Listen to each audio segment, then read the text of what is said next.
Hello, checkmates. I'm thrilled to reveal to you a new capability that will allow your end users to access their desktops super easily. And the most important part is now it's going to be so easy for you to configure. And it's completely free if you already use the mobile access blade. This feature is in its early availability stages. If you like it and would like to use it, just drop me an email. In this video, I'm going to show you exactly how to configure this environment from scratch. But this time, I'm going to start from the final result. I want to show you the benefits first. So let's start with the end user experience. Meet Samantha and Bob. They both work for Check Point in the Tel Aviv headquarters. They both have a local workstation at the office, but these days they need to work from home. To work, they must get access to their workstation desktop at the office. Both Bob and Samantha have a private desktop at home, but they're not willing to install any software or VPN client on their private desktop. And you, as a sysadmin or security manager, are not willing to deploy and support workstations that you don't manage and are not an integral part of your corporate network. So you tell Bob and Samantha to open up a web browser, whatever they prefer, on their private workstation and type a URL that you provide them. Instruct them to use their Active Directory credentials to log in. Then they click on the Access to My Desktop link. That's it. Each of the end users gets its corporate desktop on its browser and can start working immediately. Bob is a developer, and he can also open an SSH connection to his Linux machine. And yes, it's that easy. Up until now, providing a similar experience would either require a pre-installed SSH client or some complex integration with the Active Directory. Even so, such an alternative would probably be much less intuitive for the end users. But no more. Let's dive into the details. If you're not interested in how things are working behind the scenes, you can skip to the next section, where I show the actual deployment and configuration. So the main component of Guacamole is the web application, which is responsible for authentication and authorization and displaying the view to the user. The second component is the guacd daemon, which is responsible for making the connection over RDP to the workstation and translating it to the Guacamole protocol, which is a text-based protocol which is easy to transfer over WebSocket to be used by HTML5 complaint browsers. What we've done in our solution is that we replace Guacamole's web portal with the Mobile Access Blades portal, allowing Guacamole applications to be published directly from it. The user interface, authentication, and authorization are all done by the Mobile Access Blade, and the only external component that doesn't need any configuration is the guacd daemon that can run as a Docker container. It can be deployed in just a few minutes and can scale in and out easily. One of the major Guacamole performance pains that we solve on the way is dealing with WebSocket traffic. In Guacamole, there is only one process for that. With this enhancement, each WebSocket connection would get a dedicated Guac proxy processes. One important note before we proceed to the actual configuration. The enhancement I'm talking about is currently supported only by R8030 gateways with kernel 2.6 and Jumbo Hotfix Take 155. On top of such gateways, you will need to install a package that will give you the new capabilities. Okay then, I already have a lab in place. I've deployed an R8030 gateway. The gateway has just two interfaces. One is external with a public IP and one is internal.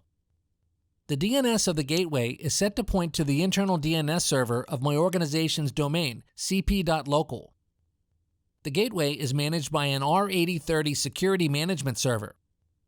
On the internal network, I have a domain controller and two workstations that are members of the domain, one belonging to Bob and the other to Samantha. The desktop naming convention is up to the organization. In our example, it begins with the end user's first name, followed by a hyphen and the last name's initial, then a hyphen, the client type, one more hyphen, and the client ID. The last machine in our lab is a Linux Ubuntu 18.04 server that is going to run Guacamole's guacd daemon as a Docker container. Let's begin with the Ubuntu server. I've just run the basic installation of the server. If you would like to use other Linux distributions, this is fine as well. On the Active Directory, add in your domain DNS zone an A record that points to the Ubuntu server. I will add guacd cp local. As we're planning to run the guacd daemon as a Docker container, we'll need to install the Docker engine first. You'll find all the commands that I'm going to run in the Checkmates post. Just copy and paste them one by one.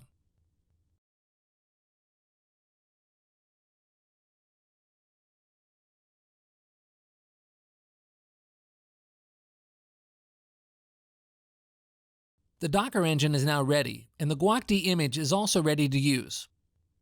Before we run the container, we'll need to prepare a certificate for the guac, as we'd like all the communication between the checkpoint gateway and the container to be encrypted.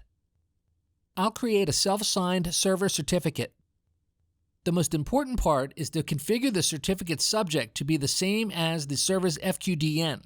I'll create guac CP local. The CP local is the local Active Directory domain. Write down the name and the location of the private key and the certificate file. A small side note, if you deploy it on a production environment, I would not recommend using a self-signed certificate. Now, convert the certificate file to PEM base64 format. Copy the certificate file to the location of the private key file. Use the following path: /etc/SSL/private. Now, we're ready to run the Docker image. Verify that the container is running by running the command docker ps. As this guac PEM was created as a self-signed certificate, we'll need to install it as a trusted CA certificate on the gateway. The guac PEM is also the root certificate. I'll copy the guac PEM to the gateway. Connect the gateway over SSH and run the commands: rehash_CA_bundle and CVPM restart. Now, the gateway trusts Guacamole's self-signed server certificate. As we're already connected with SSH to the gateway, there are 3 configuration files we must edit. Edit the file cvpnd.c. This file has the settings for communicating with the guac daemon. I'll set the Guacamole server hostname to guacd.cplocal. I'll set the Guacamole server port to 4822. I'll set the custom user record attribute to employee number. This is an Active Directory user attribute that we're going to use for storing the end user's computer name. We'll get back to it later on. The second file I will edit is the guacdispatcher.c. I'll set the verify server certificate attribute to true. This setting forces the gateway to verify the guac daemon's server certificate. The last file I'll edit is the custom user record attribute.conf. I'll set the user attribute to employee number. To commit the changes, I'll run the command cvpn restart. I'm done with the command line, and I'll switch to the Smart Console and edit the Mobile Access Gateway object. I'll enable the Mobile Access Blade and run through the wizard. I'll set a valid SSL server certificate for the Mobile Access Blade portal. I'll also configure the integration with the organization's Active Directory so end users are able to log into the portal with their Active Directory credentials. Now, I will activate the Identity Awareness Blade. I don't want to use the wizard, so I'll cancel it. On the Mobile Access Blade settings, I'll switch to the Unified Access Policy. On Identity Awareness, I'll allow remote access as an identity source. Let's edit the policy. To add mobile access applications to the policy, I'll need to edit the policy and add support for the Mobile Access Blade, which is not enabled by default. I'll create a new access role. I'll add to the source a user access role. I'll add it to the AD users Bob and Samantha. I'll leave the destination as is, as the access limitation will be set by the mobile access application. I'll add a new mobile application of the type web application. The name should start with guac followed by a double underscore, and then any name I want. I'll write guac__RDP. On the authorization locations, I'll create a new DNS name object, and on the DNS names, I'll add the parameter $custom. This parameter revolves to the value of the AD user attribute employee number once the user logs into MAB's portal. In the services section, I'll only allow remote desktop protocol. Now I will create the link that end users see once they're logged into MAB's portal. The link name would be access to my desktop. And the link's URL should be as follows: http://guacamole ? Host equals $custom and port equals 3389. The first application is ready. Now I'll create a second application for SSH access. But this time, I'm going to use a static IP for the Linux machine that I want to allow Bob and Samantha to access. The last step is to set the AD user's employee number attribute. We're going to configure the end user's desktop's DNS name as the value of this attribute. This will allow MAB to fetch the value from the Active Directory for each user that logs into the MAB's portal. This way, MAB is able to display an RDP web application link with the DNS name belonging to the end user who's logged into the portal. I chose to use the employee number attribute, but you can use any other attribute that supports strings. I'll look for the names of Bob's and Samantha's desktops in the DNS zone, and I'll copy their FQDNs and paste them to their corresponding attributes. In a production environment where you have hundreds or thousands of desktops, using a PowerShell script to automate this procedure would be more efficient. So I'm excited. We're done with the configuration. Let's check it out. I'll access Mobile Access Blade's URL from a remote machine, and I'll log in as the end user Bob. I have two links, one for my desktop access and one for SSH access to a Linux machine. On the first time that Bob clicks on the link for desktop access, he's asked if he wants to reuse the credentials he's used for logging into MAB's portal.